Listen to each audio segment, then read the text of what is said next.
Jadi dalam asas hukum ada yang namanya beyond reasonable doubt, ya. Di atas ambang keraguan. Ya, artinya oke, kita ragu, tapi terlepas dari keraguan itu kita yakin bahwa inilah yang terjadi. Ya, nah kelihatannya polisi berusaha untuk menekan keraguan itu sampai nol, bukan melakukan aneka macam cara sampai nol. Sebetulnya kalau misalnya keraguan itu 10%, 20%, it's okay. Kan Indonesia ini kan nggak semuanya Jakarta. Apa kita berpikir bahwa SCI, pemeriksaan toksikologi itu bisa dilakukan di mana? Di Maluku sana misalnya? Nggak bisa. Kita pakai nalar, pakai logika. Ini teman-teman ini yang menjadi pelakunya nih, Pak Arianto dan kawan-kawan. Tapi oke lah, kita berlangsung terjadi di Jakarta, maka dikejar tuh. Ya. Masalahnya adalah pemeriksaan laboratorik itu ada musuhnya tuh. Apa dua musuhnya?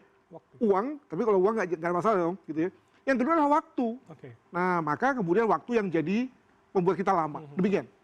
Jadi sebetulnya kalau memang waktu lama, apa yang bisa, memang publik yang terlalu tidak sabar, atau kemudian ya memang ini sudah sesuai aja sebetulnya untuk kemudian kehati-hatian ditemukan dari ketelitian tadi, Prof? Ya, maka ketika kemudian ada gelar tadi, saya berpendapat ya itulah titiknya, di mana titik 0%-nya sudah tercapai, 100%-nya sudah tercapai. Sebetulnya dalam ini istilah sinkronisasi juga secara KUHAP salah itu, Pak Arianto, Pak Yusuf. Karena kalau bicara KUHAP kan penyelidik itu kan adalah pengendali kan. Dia yang megang perkara. Jadi dia yang dengan kemampuannya, dia sebetulnya melihat semua masukan yang ada dan mengambil keputusan bahwa ini adalah kasus misalnya bunuh diri. Saya dari awal mengatakan ini bunuh diri gitu ya. Jadi nggak perlu sinkronisasi.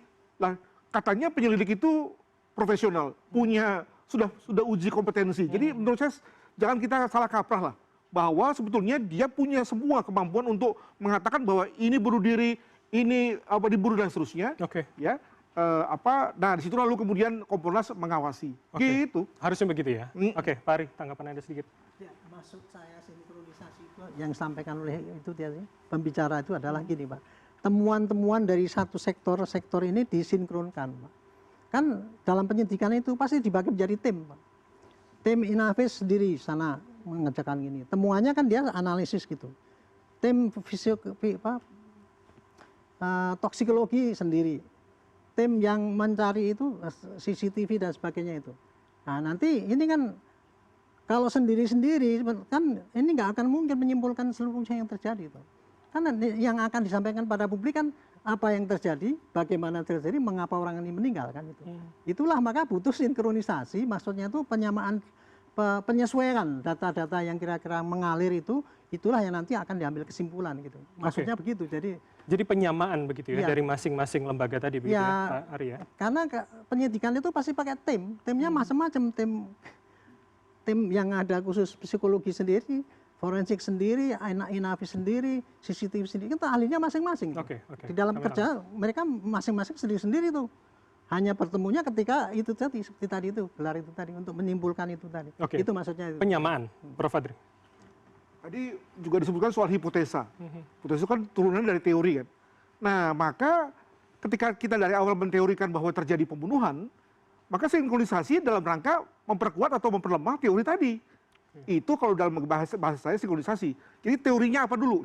Ya, jangan kemudian lalu yang begitu aja lalu see what happen, nggak begitu cara bekerja yang sistematik. Nah, dalam hal ini kelihatannya mungkin saya salah ya. Polisi membuka semua kemungkinan. Ini kemungkinan bunuh diri, kemungkinan pembunuhan, kemungkinan kecelakaan, konon katanya karena soal seksual, dibuka semua, makanya perlu sinkronisasi.